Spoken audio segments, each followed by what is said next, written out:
나를 향하신 아버지 하나님의 사랑을 우리가 심령 깊이 깨닫게 하여 주옵소서.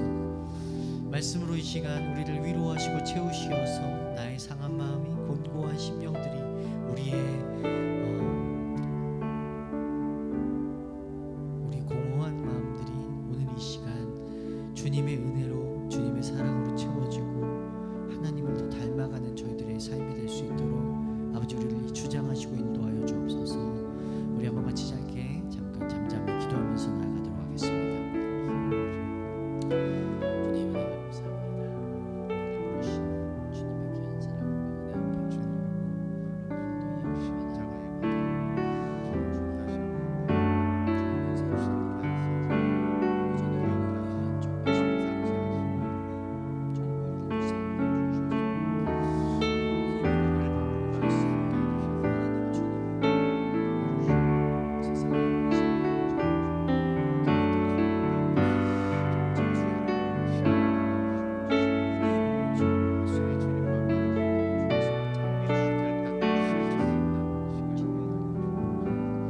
주님 오늘도 주님 앞에 예배로 부르신 우리 주님을 찬양합니다. 우리 삶 가운데 놀라운 일들을 행하신 주님 앞에 엎드려 오늘도 이 시간 두 손 들고 나아가오니 성령 아버지 하나님 우리 예배를 받으시고 이 시간 저희들을 주장하여 주시옵소서. 우리 안에 있는 모든 허물들, 연약함들, 슬픔들, 낙심함들 모두 다 주님 앞에 올려놓습니다.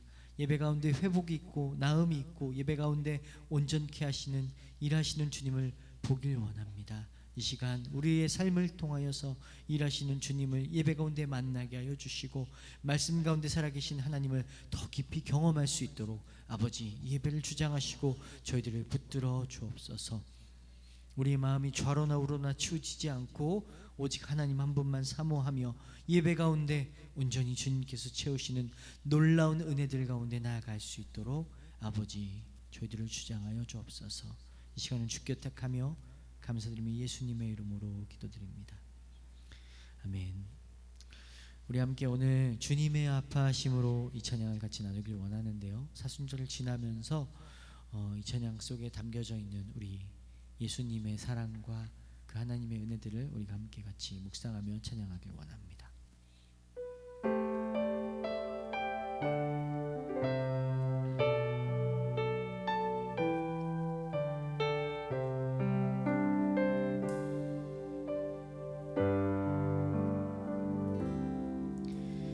주님이 흘린 눈물은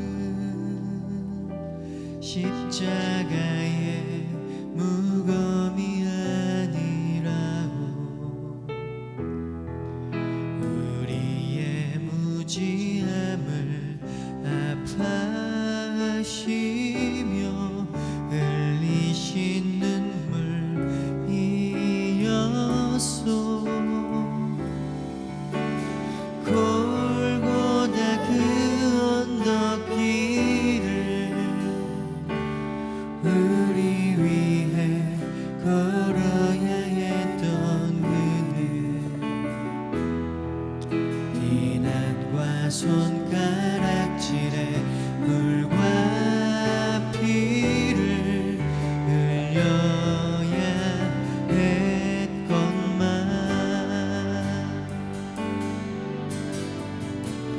험난한 주님의 십자가 몹시도 무거웠건만 우리의 비난과 채찍에 제물되어야 했던 주님의 아파하심으로 나 구원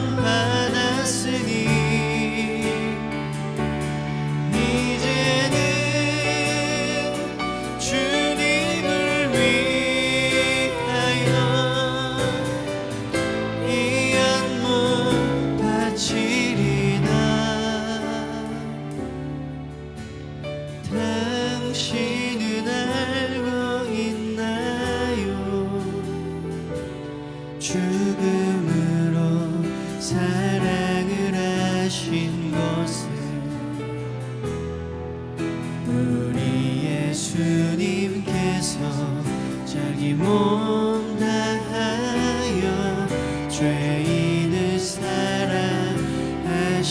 것을. 우리 한 번 더 같이 주님이 흘린 눈물은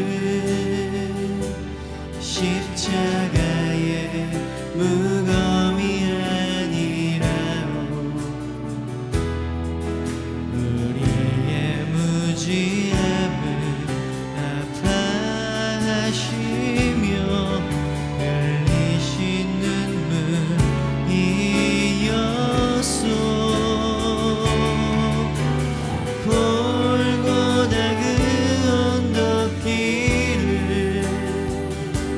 우리 위해 걸어야 했던 그는 비난과 손가락질에 물과 피를 흘려야 했건만 험난한 주님의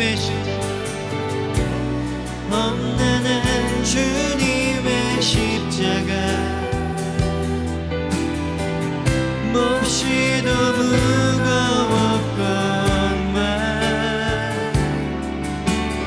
우리의 비난과 채찍에 죄물 돼야 했던 주님은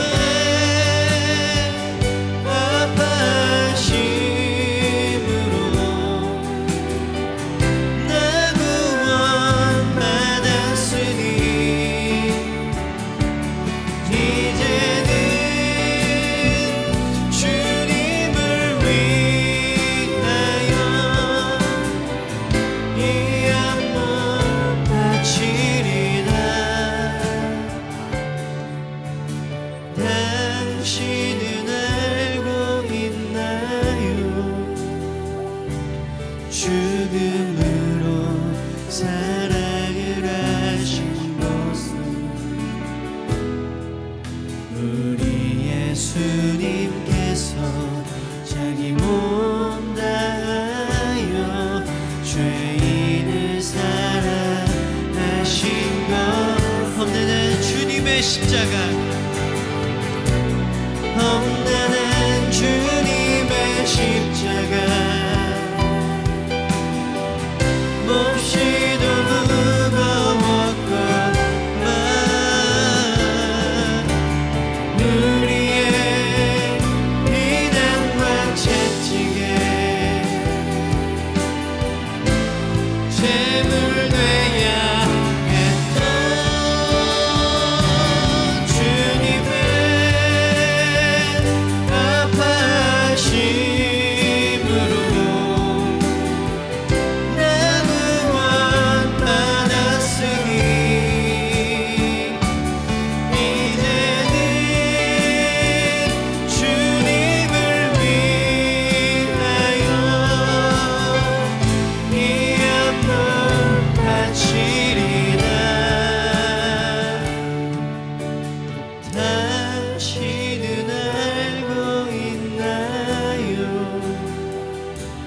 죽음으로 사랑을 하신 것을. 우리 예수님께서 자기 몸 다하여 죄인을 사랑하신 것을. 우리 예수님께서 자기 몸 다하여 죄인을 사랑하신 것을.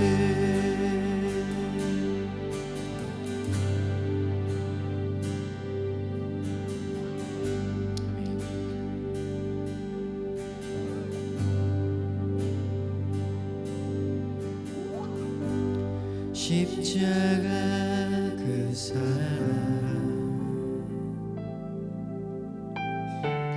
멀리 떠나서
십자가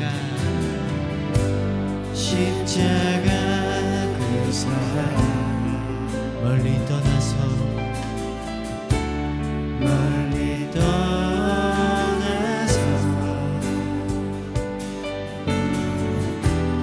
무너진 나의 삶 속에 잊혀진 주은혜 돌 같은 내 마음 돌 같은 내 마음 너로 만지사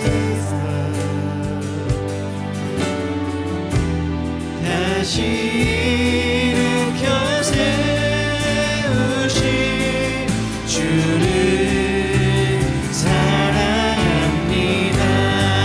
아멘.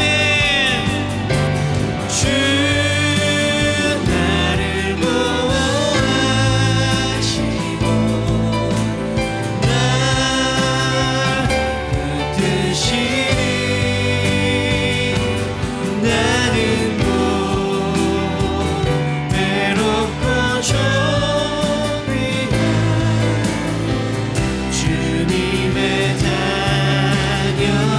주 나를 보호하시고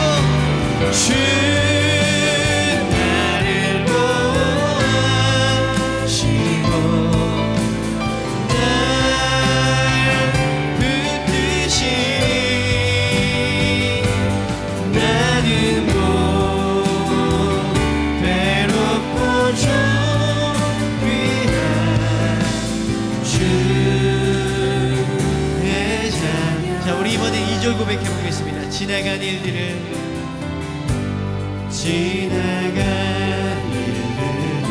기억하지 않고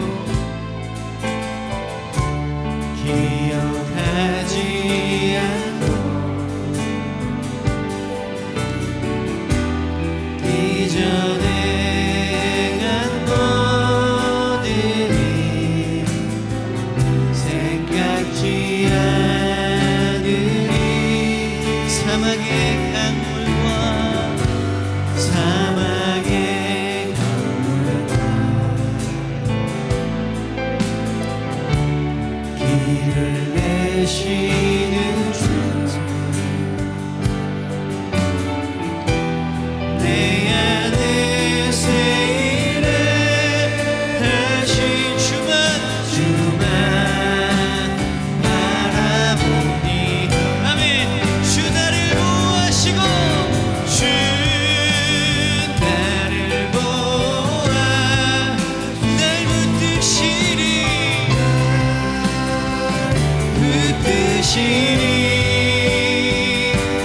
나는 못 외롭고 존귀한 주님의 자, 우리 이번에는 옆에 분들 보시면서 주 너를 보호하시고 주 너를 보호하시고 널 붙드시니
사실들이 있지 않았으면 좋겠어요. 세상은 우리를 자꾸 낮아지게 해요. 우리를 자꾸 무너지게 해요. 우리를 자꾸 망가뜨려요. 그러나 우리가 이 사실 잊지 않았으면 좋겠어요. 우리는 존귀한 주의 자녀입니다. 그래서 십자가에서 그 모든 죄를 속량하시고 우리를 그리스도의 피값으로 사신 우리는요, 하나님의 보배로운 존귀로운 자인 줄 믿습니다. 그래서요, 우리가 그런 사실을 믿고 날마다의 삶 속에서 더 주님과 한 걸음 한 걸음 더 나아가면 좋겠어요. 한 걸음 한 걸음 더 나아가면 좋겠어요. 그래서 우리의 삶이 세상과 가까워지는 삶이 아니라 날마다 우리의 시선을 들어서 주님을 바라보며 주님께 나아갈 수 있는 그런 저희들의 복된 삶이 되길 축복합니다. 우리 그런 마음으로 함께 이 찬양 같이 고백하면 좋겠어요. 주님 내가 여기 있사오니 나의 마음 나의 몸 받으시고 나를 써주시옵소서. 우리 함께 이 찬양으로 함께 주님 앞에 고백하겠습니다.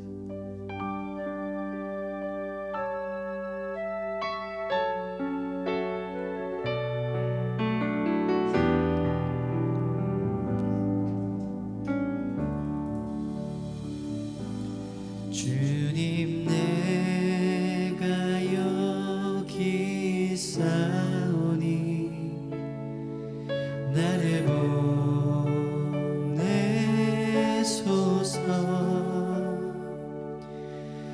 나의 맘 나의 몸 주께 드리오니 주 받으옵소서.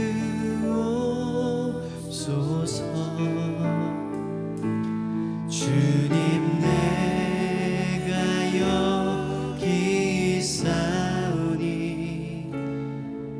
나를 써주소서. 가진 것 모두 다 주께 드리오니 주 받으옵소서.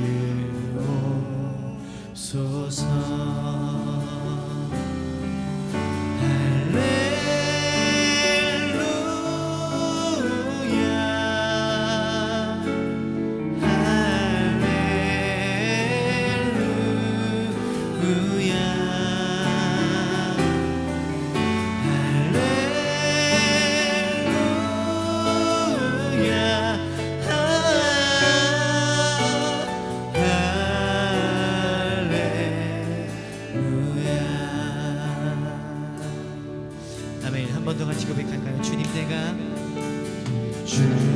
내가 여기 있사오니 나를 보내소서. 나를 보내소서. 나의 맘 나의 몸 나의 맘 나의 몸 주께 드리오니 주 그렇습니다. 주님 내가 여기 있사오니 우리를 써주시옵소서. 나를 써주소서. 가진 것 모두 다 주께 드리오니 주 아멘. 할렐루야.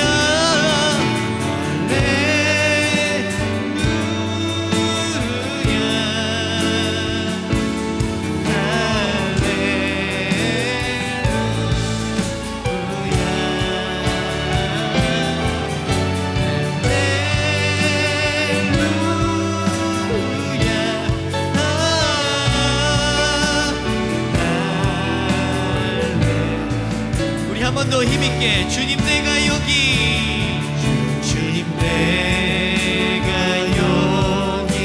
있사오니 나를 보내소서. 나를 보내소서. 나의 맘 나의 몸 나의 맘 나의 몸 주께 드리오니 주 받으옵소서.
은혜를 받으옵소서.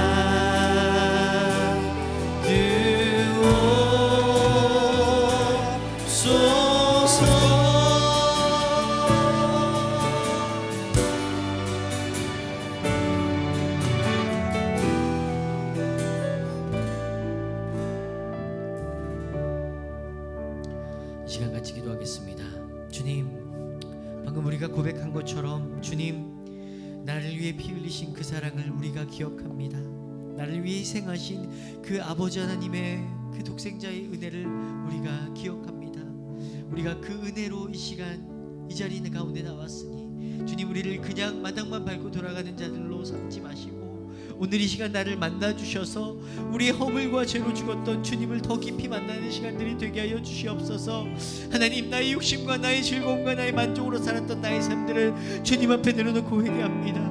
이 시간 돌아서서 주님 앞으로 나아갈 수 있는 은혜들을 저희들 가운데 허락하여 주시옵소서. 두 손 들고 주님을 간절히 구하오니 주님, 이 시간 나를 만나주시고 하나님의 은혜를 나를 채워주시어서 세상 그 어떤 것이 아닌 주님의 은혜로 채워지는 복된 예배 되게 하여 주시옵소서. 말씀으로 우리를 새롭게 하시길 원합니다. 우리 시간 주님 크게 부르짖고 같이 주님을 구하며 기도하도록 하겠습니다. 주여,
주님의 것임을 알고 이것을 안에서 주님께 나의 삶을 드리고 평생 십자가만 자랑하며 주님을 따르는 내 삶이 되도록 주여 인도하여 주옵소서. 세상 주님의 것 주님을 받으시고 우리를 사용하여 주옵소서.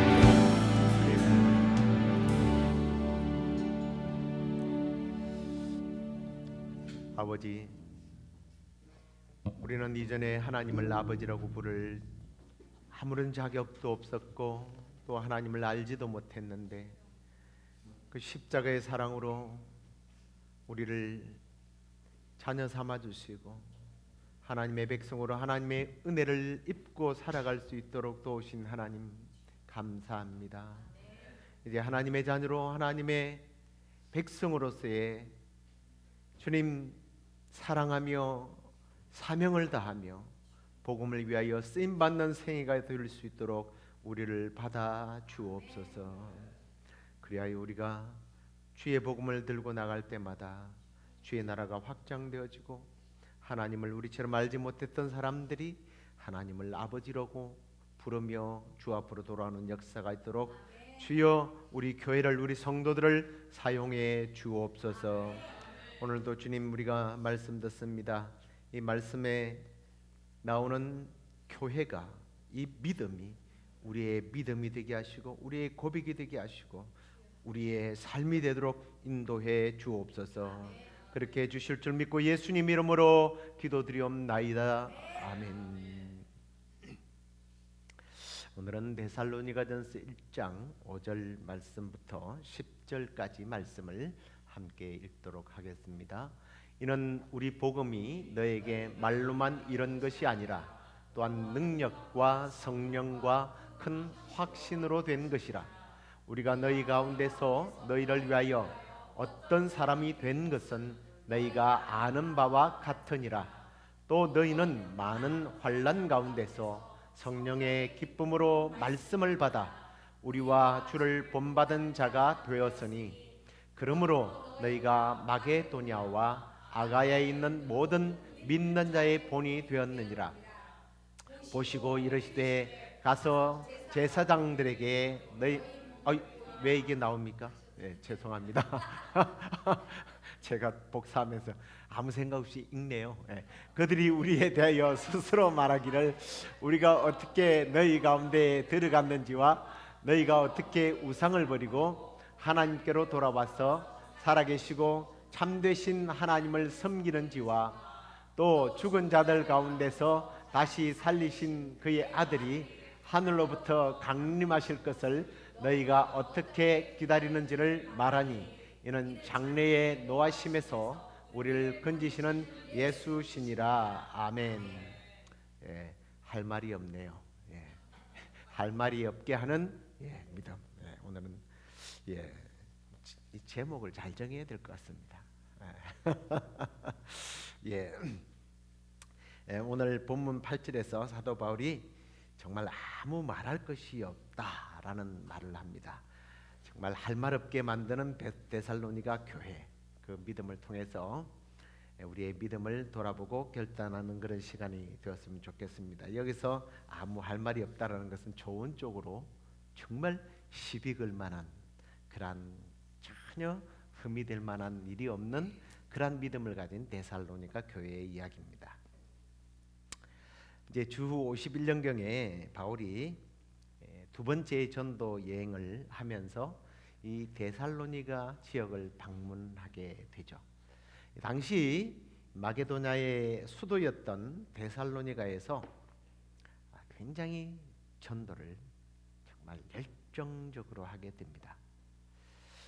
그에 대한 내용이 이제 사도행전 17장에 나오게 되는데요.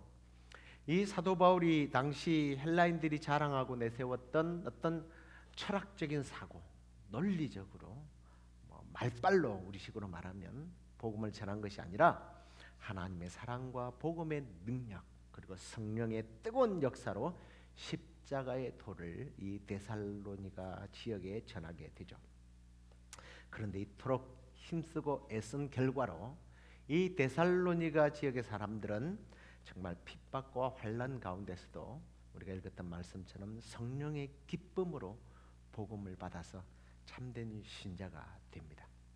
그리고 무엇보다 이 데살로니가 교회의 성도들의 신앙의 열심들이 얼마나 열정적이고 탁월했던지 마게도냐와 또 아가야 그리고 헬라 전역에 가는 모든 믿는 사람들의 본이 되는 그런 교인들이 될 정도였습니다.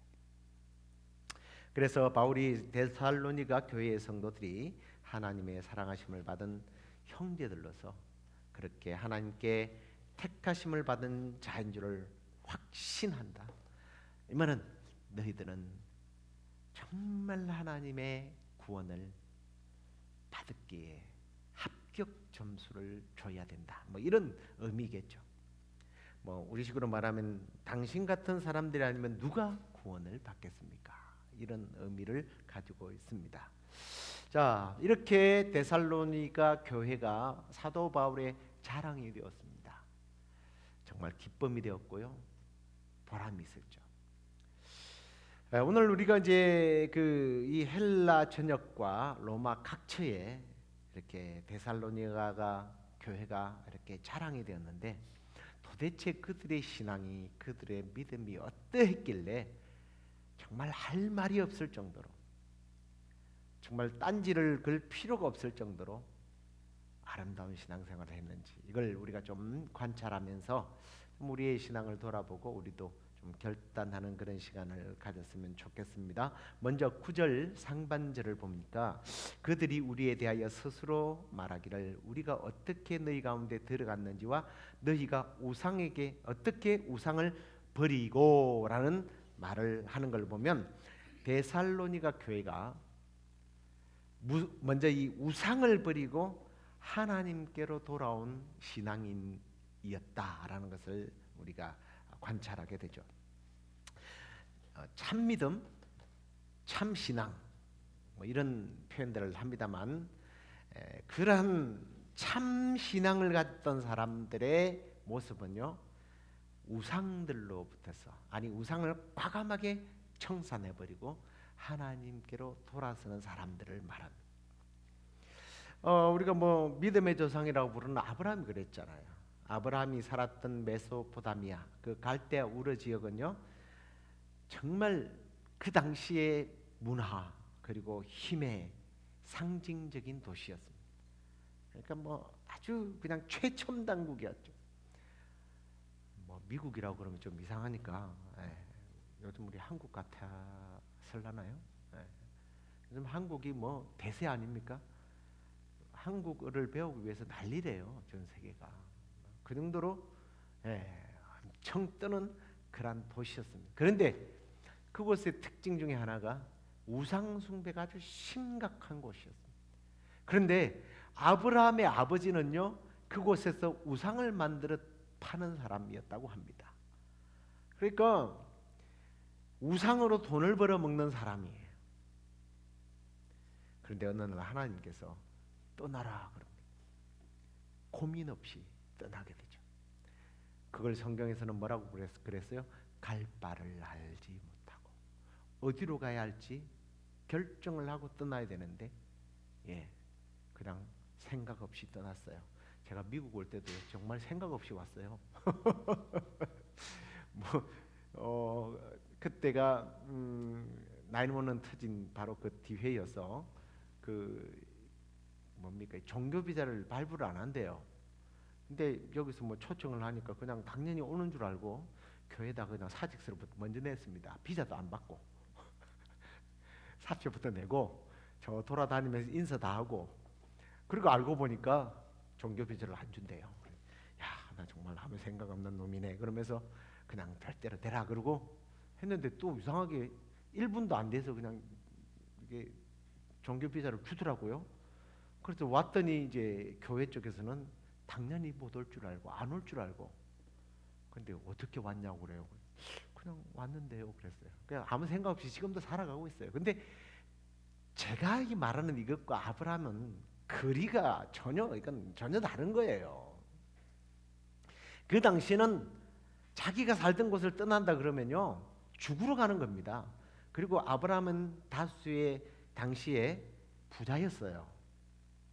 꽤 많은 재물이 있었습니다. 그렇다면 공격 대상이에요. 그런데 떠나라 떠난 거예요. 그건 우상을 떠난 겁니다. 그걸 하나님은 믿음으로 보셨던 거예요.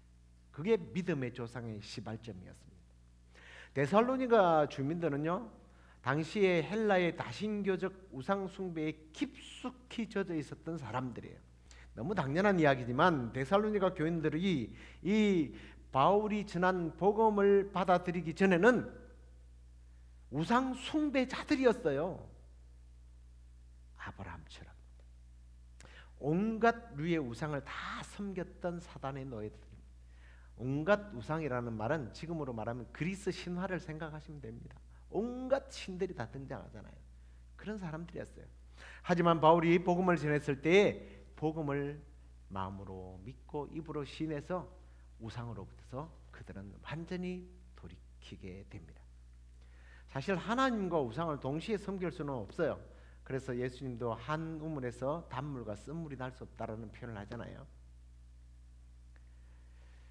마치 어둠과 빛과 같기 때문에 우상과 하나님을 겸하여 섬길 수는 없기 때문에 그들은 과감하게 우상을 버리고 하나님을 좇은 겁니다. 그리고 이제 이들은 그냥 아직도 우상의 어떤 문화나 우상으로부터 뭔가 도움을 받으려고 했던 그런 사상들 그런 지식에서 완전히 떠나버렸기 때문에 그러한 모습이 그 당시에 우물쭈물하는 아직도 복음은 받아들였지만 그래도 옛날에 우상이 그 좋았던 것을 생각하는 사람들에게 어떻게 하나님만 바라보고 사는 사람들인지를 보여주는 본이 되었던 거예요. 사실 이 우상숭배는요 지금도 그렇습니다. 지금 세상에는요 우리의 마음을 지배하는 세력들이 너무나 많아요. 그게 사실은 성경에서는 다 우상이라고 말합니다. 하나님보다 더 사랑하는 것. 아니, 하나님께로 우리의 마음이 향하지 못하도록 우리의 마음을 뺏어버리는, 붙잡는 것들이 다 우상이라는 거죠. 최고 큰 우상이 뭐예요? 아무래도 돈이겠죠. 권력, 쾌락, 명예, 약물, 알코올, 문화, 예술, 스포츠, 이런 것들은 대부분 중독 현상을 일으킵니다. 하나님과 멀어지게 하죠. 하나님보다 더 사랑하는 모든 우상들, 우리가 정말 참 믿음의 사람이라면 이런 우상들로부터 떠나야 되는 거예요. 그게 데살로니가 교회가 우리에게 오늘 경고하는, 또 권면하는 말씀입니다. 그런데 이제 표 안 나는 우상이 하나 있어요. 그걸 우리는 이제 기복신앙이라고 합니다. 복이 우상은 아니에요. 그런데 모든 것이 복으로 기인하면 이게 우상 숭배가 될 수 있습니다. 기복, 하나님께 복을 받아야 한다. 내 복 받는 것은 사실이지만 복을 받기 위해서 하나님을 믿는다, 이러면 그건 기복신앙이고 우상 숭배가 되는 거예요. 실제로 그러다 보니까 복을 받기 위해서 기독교인들이, 꽤나 많은 기독교인들이 점집을 찾죠. 무당을 찾습니다. 그리고 복을 받는 일이라면 비기독교적인 혹은 반기독교적인 문화에 접근하는 것이 아니라 문화를 만들어내는 일들을 서슴없이 합니다. 인기를 얻기 위해서, 히트를 치기 위해서. 최근에 저는 아직 못 봤습니다. 아예 그냥 그런 영화는 안 봐요. 아무리 인기가 좋아도. 파묘라는 영화에 대해서 아마 아실 겁니다. 반기독교적이고, 정말 이건 뭐 전혀 우리가 입에 담을 수 없는 이야기인데, 중요한 것은 그 영화 감독이 뭐 하는 사람인지 아십니까? 집사님이에요. 우리는 그런 사람을 뭐라고 부르냐면 잡사라고 부릅니다. 집사가 아니고 잡사예요. 그 사람이 인터뷰를 했는데요, 아주 자랑스럽게 얘기를 했어요. 잊혀져 가는, 이거는 종교의 문제가 아니라 잊혀져 가는 문화를 되살려 보려고 하는 취지로 이 영화를 만들었습니다. 이렇게 말했어요. 무서운 시대죠. 그 사람은 아직 하나님을 바라보는 사람이 아니에요. 우상에 빠져 있는 사람이에요. 그런데 하나님을 믿는데요, 자기가 인기 있는 영화 감독이 되기 위해서 우상에 빠진 거죠. 하나님보다 거기에 더 집중하는 것. 여러분, 지금도 하나님을 향하지 못하도록 하는, 하나님을 바라보지 못하게 하는 뭔가가 여러분 눈앞에 있습니까? 그건 하나님 앞에 다 뭐라고요? 우상. 이 우상들을 찍어버리고 우리 하나님만 바라보는 참신앙, 참믿음을 가지게 되기를 주의 이름으로 축원합니다. 자, 그 다음에 이 데살로니가 교회의 신앙이 이제 1장 9절 하반절에 보면 이렇게 말해요. 살아계시고 참되신 하나님을 섬기는 사람들이었다라고 되어 있습니다. 참된 믿음은 당연히 우상을 버리죠. 근데 우상을 버리는 것으로 끝나는 것이 아니라 거기서 돌아서서 뭐 해야 된다고요? 하나님을 섬겨야 한다는 거예요. 우상을 섬기는 것을 끊어버리는 것은 잠깐 방학하는 거예요. 휴가예요, 휴가. 근데 방학이 아니라 돌아서서 적극적으로 하나님을 향하여 하나님을 예배하고 섬겨야 한다라는 겁니다. 사실 사도 바울은요, 우리에게 섬김의 대상이 되시는 하나님이 어떤 분이신가, 정말 섬겨도 될 만한 분인가, 이걸 이렇게 말하고 있어요. 살아계신 분이지 않느냐. 그분은 참된 분이시다. 이 말은 참된 신이시다라는 뜻이에요. 거짓된 우상이 아니라는 거예요. 거짓되고 죽은 우상과 뚜렷하게 구별되는 신이신 참신이신 하나님, 이걸 살아계신 하나님이라고 말합니다. 살아계신 하나님. 그러므로 말미암아 우리가 섬겨도 될 분이라는 거예요. 자, 이 같은 표현을 사용하는 것을 보면 당시 데살로니가의 어떤 시대적인 상황, 문화적인 환경, 이런 것들이 조상 때부터서 우상을 섬기는 게 습관화됐던 사람들이에요. 그러니까 우상 섬기는 것이 습관이 된 사람들이 그 습관을 끊어버린다는 것이 얼마나 어려운 건지 모릅니다. 습관을 끊는다는 것은 참 어려운 일이에요. 이제 그럴 수밖에 없었던 게 그 당시 데살로니가 지역으로부터 한 50마일 떨어진 곳에 헬라 신화의 본산지인, 많이 들어보셨을 겁니다, 올림푸스 산이 한 50마일 앞에 있어요. 그러면 잘 보이겠어요? 안 보이겠어요? 100마일 이상 떨어진 레니오산도 저렇게 잘 보인대. 50마일 정도면 환하게 보이는 곳이 올림푸스 산이 거기 있었다니까요. 그래서 데살로니가 주민들은 너나 할 것 없이 이 올림푸스 산을 바라보면서 믿음을 키워왔습니다. 어떤 믿음? 우상을 섬기는 믿음. 그러니까 그 환경에서 그냥 살아간 거예요. 그런데 안 섬기면 어떻게 되는가? 뭐 여러분들 잘 아시다시피 그 소아시아 지역, 이런 지역이 옛날부터서 지진이 많았어요. 지금도 뭐 특히 뭐 이런 쪽 보면 맨날 지진이 나죠. 예, 이전에도 그런 지진들이 많았습니다. 그 지진이 나서 막 땅이 흔들릴 때마다 이 올림푸스 산이 진동하는 것으로 이해를 했어요. 그래서 헬라의 신들이 자기를 경외하라고 하는 하나의 신호로, 지금 신호를 보내는 것으로 생각을 했던 겁니다. 지진이 흔들 때마다 신들이 우리를 흔들고 깨우는구나, 우리에게 공포와 두려움을 주면서 자기만 섬기도록 하라. 이게 전설처럼 전해오는 이야기예요. 그런 환경에서 살아갔습니다. 그런 사람들이 우상을 버리고 하나님을 섬긴다는 게 여러분 쉽지 않아요. 도시에서, 여기는 다 지금 앉아 계신 분들이 다 도시에서 살았던 분들이네. 저는 섬마을에서 살았습니다. 산 위에 올라가면 돌무덤이, 이렇게 큰 돌무덤이 있었습니다. 그게 당산나무라고 들어보셨을 겁니다. 그 나무가 있었고, 저는 나중에 알게 됐습니다만, 역사 스페셜을 통해서 알았습니다만, 기원전 300년경에는 거기가 이 해안가 남쪽 서쪽 중국까지 패권을 차지하는 무당이 거기서 살았답니다.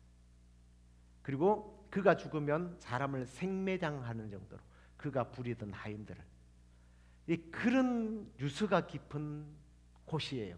1년에 한 번씩 대굿을 거기서 하는데 웃기더라고요. 저는 도대체 불교라는 존재를 나는 좀 희한해요.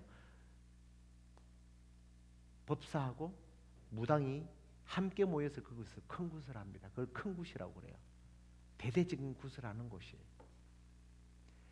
그 굿을 안 하면 배가 파손이 되고 물고기가 잡히지 않고 사람들이 죽게 되고, 그리고 우리 동네는 미친 사람들이 너무 많았습니다. 바보들도 너무 많았습니다. 우리 집 바로 옆집에 사는 아저씨도 5가지를 세지를 못해요. 하나 둘 셋 하면 끝났어요. 동네 안에 바보 미친 사람이 수두룩했습니다. 100가구도 안 됐어요. 한 60, 70가구밖에 안 되는 동네에 10%는 바보 미친 사람들 같아요. 그런 문화에서는요, 당연히 구슬하고 우상을 섬기고 뭐 이런 게 일상이었어요. 근데 1년에 한 번씩만 하는 게 아니에요. 배를 운영하는 사람들은요, 1년에 몇 번씩 분기별로 구슬합니다. 뭐 바닷가에 나가면 맨날 그 먹는 음식들이 거기 고사 지낸다고 있고요. 그런 분위기예요. 그래서 저는 이해가 가더라고요. 우리 동네에서는 예수를 믿는다는 게요, 생명을 바꾸는 일이에요. 예수 믿으면 그냥 동네 자체가 핍박을 하고요, 조롱을 하고 무시하고 그런 동네였습니다. 데살로니가 교회를 이렇게 생각해 보니까 아니 진짜를 섬기는 사람들은 욕을 먹고 가짜를 섬기는 사람들은 존경을 받는 그런 문화 환경에서 살아가는 사람들이에요. 그런데 이게 우상을 섬기지 않는다는 것은 표가 잘 안 날지도 몰라요. 그러나 반대로 하나님을 섬기는 것은 적극적인 자세이기 때문에 표가 나요, 안 나요? 당연히 표가 나죠. 그래서 무시를 당하고 심지어는 이제 그냥 우리가 생각하는 무시가 아니었습니다. 그들은 핍박을 받고 재산이 몰수를 당하고 죽임을 당하는 그런 박해를 감내했어요. 그렇지만 그들은 살아계신 하나님, 참신이신 하나님, 그분을 섬기는 일에 목숨을 걸었던 사람들이에요.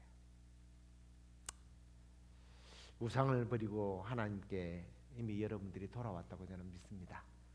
좀 더 적극적으로 우리가 하나님을 예배하는 삶, 하나님을 섬기는 그런 우리가 되기를 주의 이름으로 축원합니다. 자, 마지막으로 데살로니가 교회 사람들이 이렇게 칭찬받을 만한 참 믿음이 어디에 있었는지 10절 같이 한번 보겠습니다. 또 죽은 자들 가운데서 다시 살리신 그의 아들이 하늘로부터 강림하실 것을 너희가 어떻게 기다리는지를 말하니 이는 장래에 노하심에서 우리를 건지시는 예수시니라. 이들의 신앙은 어떤 신앙이에요? 재림사상이에요. 재림의 신앙. 우리 주님 다시 오실 것이야. 사실 이게 무너지면요 기독교는 끝이에요. 재림. 18세기 독일의 루트교의 굉장히 그 경건한 목사가 벵겔이라는 사람이 있습니다. 신학자죠. 그가 이런 말을 했어요. 주님의 재림을 간절히 기다리는 것이야말로 참 그리스도인의 가장 뚜렷한 특징이다. 그런데 이런 유명한 사람의 어떤 이야기를 걸지 않아도요, 저는 저희 어머니를 보면서 재림신앙이 얼마나 무서운 것이고 대단한 것인지를 늘 보면서 살았습니다. 저희 어머니는 종종 이야기를 합니다만은 그냥 박해 속에서 살았던 사람이에요. 질병 속에서 살았고요, 가난 속에서 살았습니다. 그런데 그럼에도 불구하고 우리 어머니가 그 모든 것을 이겨내는 신앙이 뭐냐면 재림신앙이에요. 내일 죽을 사람이 뭐라고 그러냐면 내 죽기 전에 예수님 오신다 해요.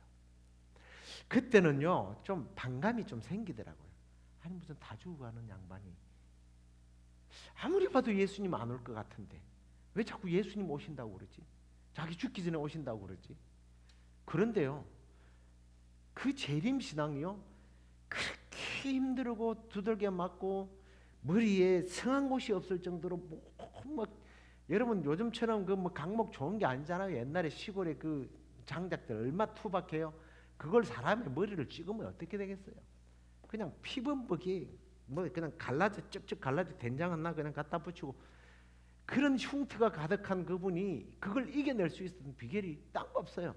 예수님 곧 오신다. 내 죽기 전에 온다. 이 데살로니가 교회가 그랬던 거예요. 곧 죽으면서도 내일 이제 죽기로 작정되어 있습니다. 근데 오늘 밤에 주님 오실 거야. 이러면서 그걸 견디는 거예요. 그런 분들은요 죽으면서도 뭐라고 죽는지 아세요? 내 숨이 끊어지기 전에 주님 오실 거야. 근데 반대로 생각하면 내 숨이 끊어지는 순간 내가 주님 앞에 가는 거죠. 이게 이들로 하여금 그냥 가혹한 삶으로부터서 자기들을 보호하는 힘이 되었던 거예요. 장차 주님 오시면 나의 눈물을 씻겨주시고 생명의 면류관을 나에게 씌워주실 것이야.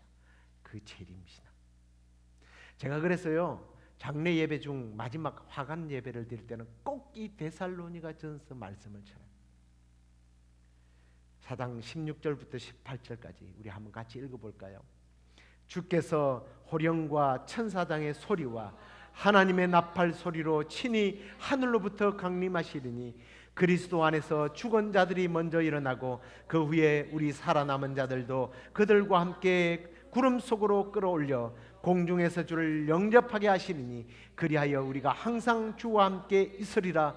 그러므로 이러한 말로 서로 위로하라. 누구를 위로했겠어요? 핍박받다가 가족이 죽었어요. 무슨 위로가 있겠어요? 우리 주님 오십니다. 우리 주님께로 갔습니다. 그리고 우리 주님 다시 오시는 그날 우리가 부활해서 공중에서 주님을 맞이하게 될 것입니다. 이걸로 위로했던 겁니다. 재림의 주님은 우리를 죄와 사망으로부터, 사단의 모든 저주와 공격으로부터, 질병과 위험으로부터 건지시고 우리를 천국으로 인도하셔서 영광스러운 멸류관을 씌워 주실 것이다. 아멘. 이 데살로니가 교회가 이걸 붙들고 살았기에 참 신앙을 가졌던 겁니다. 말씀을 맺겠습니다. 오늘 우리는 데살로니가 교회가 보여준 참 믿음, 참 신앙을 우리가 좀 배우고 우리가 실천했으면 좋겠습니다. 우상을 떠나서 살아계신 하나님을 바라보며 섬기며 주님 다시 오실 날을 바라보면서 좀 힘들고 어려워도 우리가 이 말씀으로 위로를 받고 참 믿음을 가져서 우리 주님 앞에 설 때 참 믿음을 가진 자로 주 앞에 서게 되는 우리 모두가 되길 주의 이름으로 축원합니다. 우리 방금 읽었던 말씀으로 된 찬양이죠. 하나님의 나팔소리 함께 좀 힘있게 찬양하겠습니다.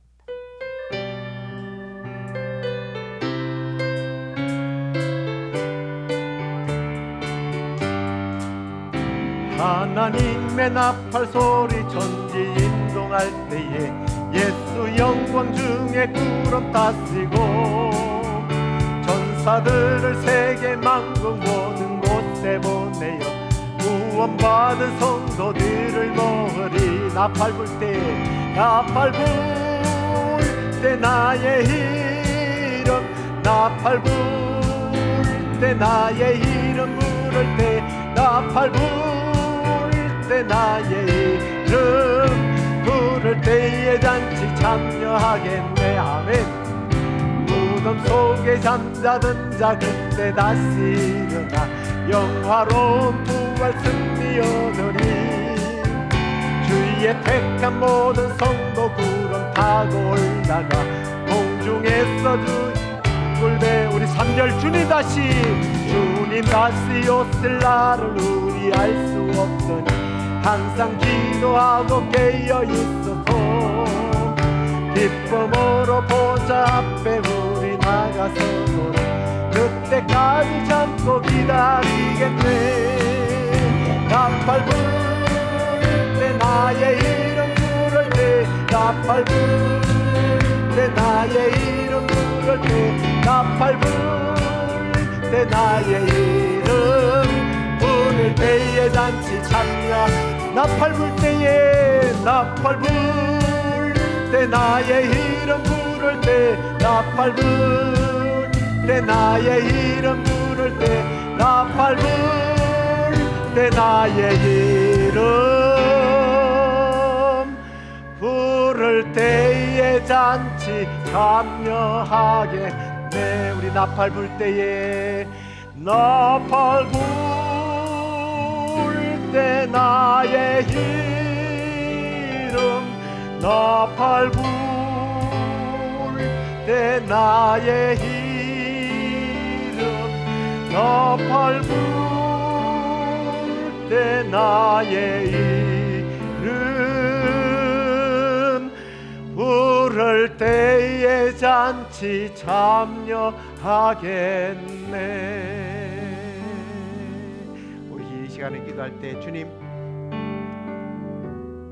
우리도 정말 데살로니가 교회처럼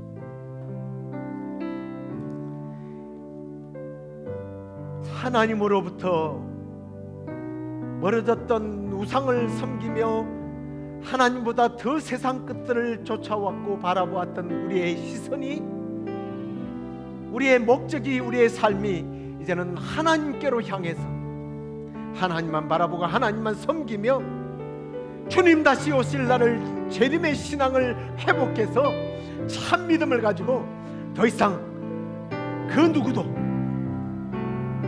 할 말이 없게 하는 참 믿음을 가지고 살게 하옵소서. 그런 아름다운 신앙을 가지고 살게 해달라고 우리 이 시간에 결단하면서 우리 하나님 앞에 기도하도록 하겠습니다. 아버지 하나님, 그렇습니다. 주님, 우리가 이전에는 하나님을 알지 못했고 주님, 세상에서 주는 돈과 쾌락과 권력과 주님 문화와 세상의 것들을 즐겨하던 우리가 어느 날 나에게 다가온 이 복음의 비밀을 깨닫고 하나님을 바라보고 하나님을 섬기게 해주시니 감사합니다. 주님, 우상을 단순히 섬기지 않는 것으로 끝나지 않게 하여 주시고 우리의 눈을 들여 하나님을 바라볼 뿐만 아니라 살아계신 하나님만 섬기게 하여 주옵소서. 거짓된 신에, 거짓된 우상에게 우리의 마음이 뺏기지 않게 하여 주옵소서. 우리 주님 다시 오실 날을 바라보면서 세상에 주는 위로가 아니라 주님이 주시는 참된 위로를 소망하면서 믿음의 승리자로 살아가는 저희들 되게 하여 주옵소서. 주님, 믿음의 주요 또 온전케 하시는 주님을 바라보면서 주님 가신 길을 뒤따라가기를 원합니다. 그래요 주님, 사탄이 다시는 우리를 종교하지 못하도록, 사단이 우리를 거짓 참소하지 못하도록 하나님 참 믿음 참 신앙을 가지고 믿음의 선한 싸움을 싸워 승리하는 우리 성도들 되게 하여 주시옵소서. 아버지 하는 그런 삶을 살아가게 하실 줄로 믿습니다.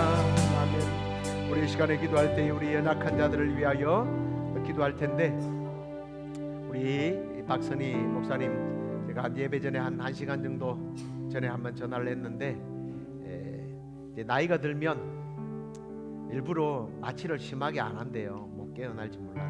그래서 통증이 굉장히 심하고 아프다고, 벌써 뭐 토하기를 거의 한 10번을 토하고 이렇게 막 힘든 상황에 있는 것 같아요. 목소리도 그래요. 우리 사랑하는 우리 목사님 위해서 기도해 주시고, 또 우리 지난주에 넘어졌던 우리 유장로님과 또 우리 연로한 권사님들 위해서 기도해 주시길 바라고, 또 우리 꼬맹이들도 또 이렇게 또 뭐 기침을 하고 또 열 올라가고 이런 걸 보면서 하나님의 도우심과 하나님의 치유하심이 우리 가운데, 우리의 이열이와 이준이, 그리고 우리 장로님, 목사님, 권사님, 그리고 그 외에도 정서적으로도 좋지 못하고 또 끊어야 할 것들을 아직도 끊어내지 못해서 주님을 바라보지 못하는 사람들도 있잖아요. 하나님께서 강력한 역사로 성령의 금으로 끊을 것을 끊어내고 치료할 것을 치료하는 그런 역사가 있게 해달라고 우리 주여 한번 부르짖고 기도하겠습니다. 주여,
하나님, 우리도 데살로니가 교회가 가졌던 그 참 믿음, 참 신앙을 회복하기를 원합니다.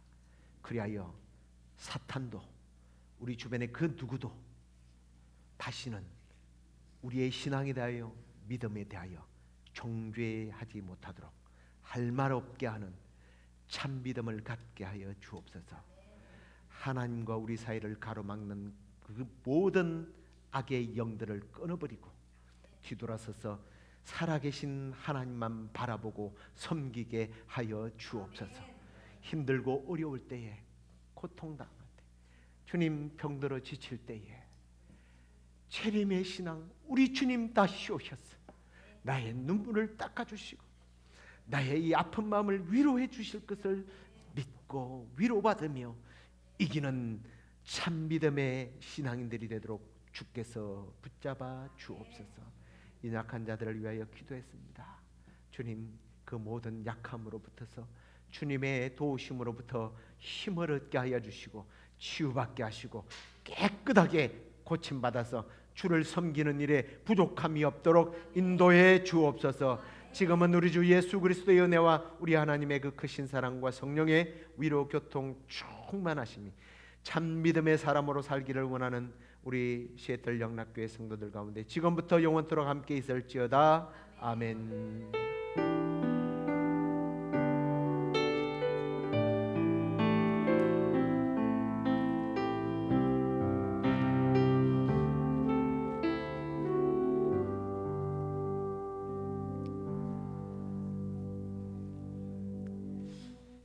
예, 제가 기도 제목으로 말씀드렸지만 우리 박 목사님 많이 지금 좀 아파하는데요.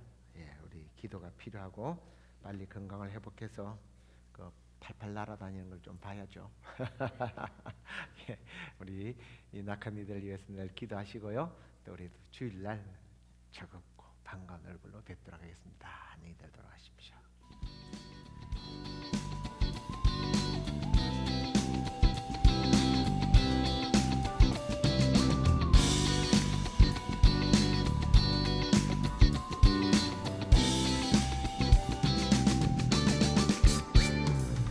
그 주의 신